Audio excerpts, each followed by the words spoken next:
कि अर्जुन है कौन। अर्जुन बैठा यहाँ हर वो व्यक्ति है जो रूप, बल, धन और पद से सुसज्जित है, जो जिज्ञासु है, जो बड़े लक्ष्य को प्राप्त करना चाहता है। तो अर्जुन मैं भी हूँ और आप भी हैं। और जब भी हम जैसे अर्जुनों का आत्मविश्वास डोलेगा तब किसी न किसी रूप में माधव हमें जगाने के लिए अवश्य ही आएंगे। मानस में लिखा, चलत महाध्वनि गर्ज से बाहरी, गर्भ सबही सुनी निस्तर नारी। ऐसी गूंज हुई कि निस्तर नारी का गर्भ गिरा। आज ब्राह्मण समाज को इकट्ठा करने का मेरा एक ही मकसद है कि ऐसी गूंज होए कि जो आपको गाली देते हैं, जो अनुराधा जी ने कहा, जो आपको गिल्ट ट्रिप पे भेजते हैं, उनकी वो लिए मौका मिल रहा है आप सब भाइयों से मिलने का। विश्वपति त्रिवेदी जी ने मेरे से निवेदन किया था कि ऐसे कोई ब्राह्मण सज्जन को हम मंच पे लाएं जिसके कारण ब्राह्मणों का छाप पूरे विश्व में बन गया हो। तो मेरे मन में यही आया, क्योंकि मैं उनके एक छोटा सा सलाहकार भी हूँ। अपने विश्वविख्यात अपने विजय शेखर शर्मा जी को बुला लूँ, और उनकी बड़ापन है कि उन्होंने तुरंत मान भी लिया। और ये अपन कह भी सकते हैं कि ब्राह्मण समाज में न केवल टेक्नोलॉजी के माध्यम से मगर वेल्थ जनरेशन में भी अगर पूरे विश्व में कोई ब्राह्मण है तो यही है नंबर 1।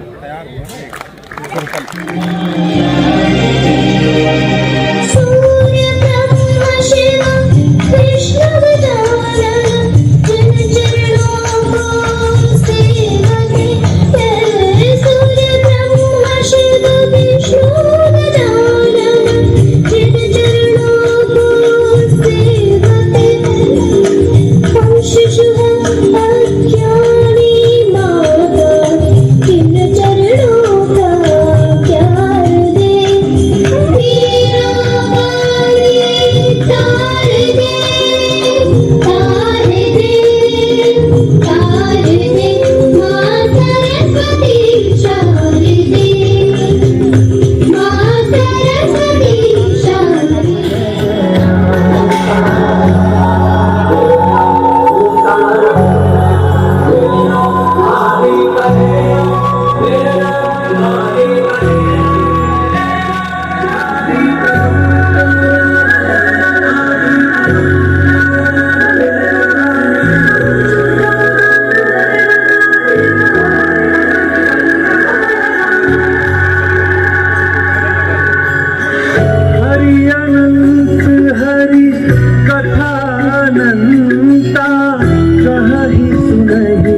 बहु विधि सब संता, राम रतन धन जो कोई पाए, सारी उम्र रामायण गाए। मंगल भवन अमंगल हारी, द्रवहु सुरस अजिर बिहारी। सिया राम सिया राम जय जय राम, सिया राम सिया राम जय जय राम, सिया राम सिया राम जय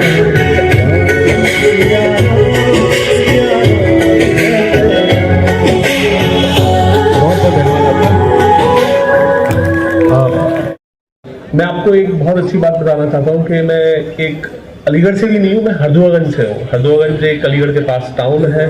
मैं अग्रसेन इंटर कॉलेज हरदुआगंज का पढ़ा हुआ हूँ, जहाँ पे हिंदी मीडियम में बातें हिंदी मीडियम में ही पढ़ाई हुई थी। और जैसे अभी यहाँ पे बात हो रही थी कि मेरे पिताजी खुद टीचर रहे और मेरे ग्रैंडफादर मेरे दादाजी एक वैद्य रहे विजयगढ़ के।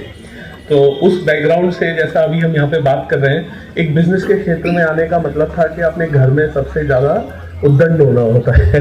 सब लोगों का मानना था कि आप स्टूडेंट बन के, मतलब जब मैं कॉलेज में आया तब मैंने पूछा कि सबसे ज़्यादा सैलरी किसको मिलती है, तो उन्होंने बोला सीईओ को मिलती है। तो मैंने पूछा सीईओ कैसे बनते हैं, तो जो कॉलेज सीनियर जो होते हैं उन्होंने रैगिंग की तरह से हंस के बोला तुम अपनी कंपनी में आ लो, उसमें तुम सीईओ बन सकते हो। तो मुझे लगा यही तरीका होता है।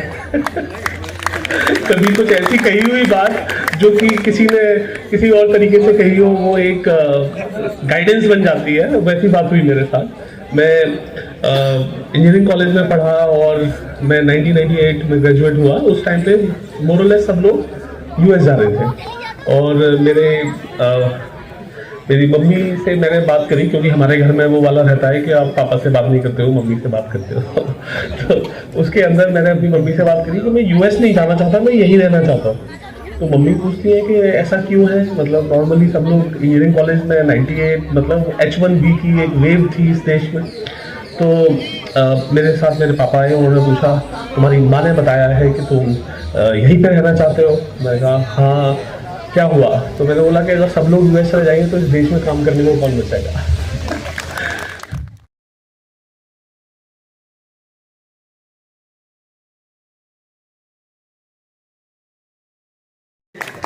पैंतीस साल इस देश में फौज में सेवा करी है और खास अच्छी किस्मत ये थी कि मुझे हर रैंक पे लड़ाई के क्षेत्र में भेजा गया, लड़ने के लिए भेजा गया। यहाँ तक कि जब मेरे को अपनी मिलिट्री सेक्रेटरी ब्रांच से मैंने पूछा भाई कि मंशा क्या है, जब तक मर ना जाऊंगा हम बोले नहीं सर आप बहुत अच्छा कर रहे हैं। तो मैं अभी भी अच्छा कर रहा हूँ, लेकिन ये शरीर पर चोटें बहुत हैं, तो माफ कीजिए अगर थोड़ा कभी लड़खड़ा जाता हूँ तो वो मेरी कमाई है। देखिए युद्ध क्षेत्र, धर्म क्षेत्र, युद्ध क्षेत्र बहुत जरूरी है। एक तो जो हम युद्ध करते हैं मैदान जंग में, लेकिन आजकल उससे ज्यादा जरूरी हो गया है जो युद्ध हम इंफॉर्मेशन डोमेन में करते हैं, जो युद्ध हम द बैटल ऑफ नैरेटिव, जो हमारी बिटिया बोल रही है, the battle of narrative. If you don't have a narrative of your own, you will soon become a part of somebody else's narrative. अगर आपकी अपनी कहानी नहीं है, आपने नहीं बनाया, आप दूसरों के नैरेटिव के हिस्सा बन के मरोड़ दिए जाएंगे। और खुदा ना खास्ता हमारी जो सभ्यता है, जो दुनिया की प्राचीनतम सभ्यता है, ये जो अंग्रेजों का राज आताताई तो हम पे बहुत आए हैं, ठीक है साहब। 10वीं शताब्दी से लेकर हमारे पे हमला हुआ, हमारे मंदिर तोड़े गए, हमारे लाइब्रेरीज को जलाया गया, हमारी औरतों की इज्जतों की गई, ठीक है साहब। लेकिन उससे ज्यादा नुकसान जो है हमको कर गए ये 250 साल के जो अंग्रेज यहाँ जो राज कर गए, वो नैरेटिव्स तोड़ के गए। They have distorted Indian history. They have foisted a history upon us. ठीक है साहब। और George सांतानिया people often quote him, those who don't learn from history, those who don't learn from history will be condemned to repeat it. अगर आप इतिहास से नहीं सीखते तो आपको इतिहास दोहराना होगा। तुले चक्र सुदर्शन देता हूँ जिसका प्रहार न खाली हो, जिस पर भी चला उसे मरना है वह कितना भी बलशाली हो। और वृंदावन राधा प्रेमी है तो तू मुरलीधर कहाता है पर मैं परशुराम। चक्र सुदर्शन धर कर ही तू जग में प्रसिद्ध हो जाएगा और मल्ल युद्ध में बलदाऊ भी अपना रूप दिखाएंगे जब जब तुम्हें जरूरत होगी समय का।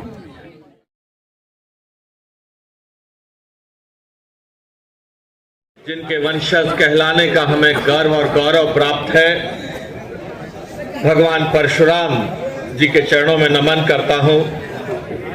मंच पर उपस्थित हम सबके प्रेरणा स्रोत, चाहे वो प्रशासनिक व्यवस्था हो, राजनीतिक व्यवस्था हो या ब्राह्मण समाज की बात रही हो, हमेशा उस ध्वज को बुलंदियों तक रखा और करोड़ों लोगों के प्रेरणा स्रोत बने। पूर्व राज्यपाल राजस्थान हमारे बीच में हैं, श्रद्धेय कलराज मिश्रा जी को नमन करता हूं। और अभी अभी इतिहास के जिन पन्नों को लिखकर देश की राजनीति को नई दिशा और दशा देने वाले भाई अरविंद शर्मा जी कैबिनेट मिनिस्टर हैं अपने हरियाणा के लिए, हमारे गर्व है और गौरव है। धन्यवाद जनरल बख्शी साहब, आपकी प्रेरणा से ये देश, ये समाज गर्व और गौरव महसूस करता है। आपकी आवाज की टंकार जब टेलीविजन पर हम सुनते हैं तो करोड़ों युवाओं के दिल में हिलोरे जागते हैं कि अपने तन समर्पित, मन समर्पित और ये जीवन समर्पित, चाहता हूं देश की माटी तुझे कुछ और भी दे। जो स्ट्रांग पुल पाया गया उसका, जो हमारा फेडरल स्टेट है, फेडरल स्टेट एकात्मक शासन, एक संविधान होगा, राज्यों का ऐसा संविधान नहीं होगा। तो दोनों का ऐसा स्वरूप बने जो बुल जैसे स्ट्रांग हो। मित्रों, संविधान के बारे में ये दृष्टि रखते हुए मैं इसको किसी गीता, कुरान, बाइबल से कम पवित्र नहीं मानता हूं। भारत का संविधान एक पवित्र ग्रंथ है, उसकी पूजा होनी चाहिए, उसको जेब में लेकर घूमना नहीं चाहिए, जगाना लहराना नहीं चाहिए। भारत का संविधान बदला नहीं जा सकता जितना मैंने अध्ययन किया। मैं कह सकता हूं कोई भी ताकत भारत के संविधान को बदल नहीं सकती है। और इस बात को लेकर पूरे देश को गुमराह करने की साजिश चल रही। मेरा विनम्र निवेदन है, हमें दायित्व अपने ऊपर लें, लोगों के सामने कहें जो भी भारत के संविधान को बदलने की बात कह रहे हैं गलत है। भारत का संविधान कोई नहीं बदल सकता। संशोधन तो हो सकते हैं, 129 संशोधन तो हो गए, और भी संशोधन हो सकते हैं, लेकिन संविधान की जो मेन फीचर है कि कोई नहीं बदल सकता।